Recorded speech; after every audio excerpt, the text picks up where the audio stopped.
Hindi raw bababa sa 20 vloggers na umano'y nagpapakalat ng fake news ang nasa listahan na ngayon ng National Bureau of Investigation o NBI. Ayon kay NBI Director Jaime Santiago, sasampahan nila ng kaso ang lahat ng mga nagpapakalat ng maling balita laban sa gobyernong Marcos. Maging ang mga vlogger na nagbibigay umano ng mga peking balita at nasa ibang bansa ay sasampulan daw ng NBI.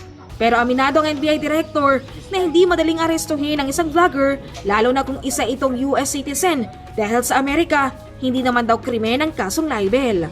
Una nang sinabi ng NBI na isa sa mga gusto nilang sampahan ng kaso ay si Maharlika na nakabase sa Amerika.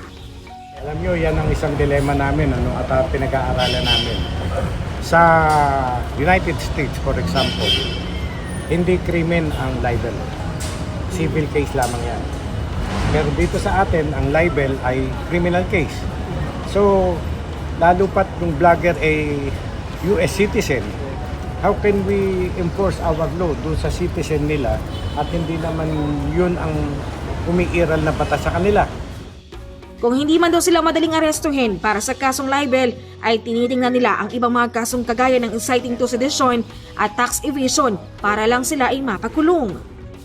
Tinitingnan namin lahat ng anggulo.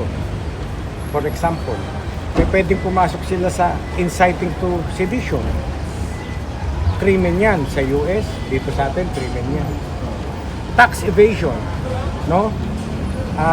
Remember, papalabas sila, umaabot dito sa Pilipinas, nagbabayad ba sila ng tax, no? Remember the case of Al Capone, hindi mahuli-huli si Al Capone pero pinanata sa tax evasion. So we will look into that.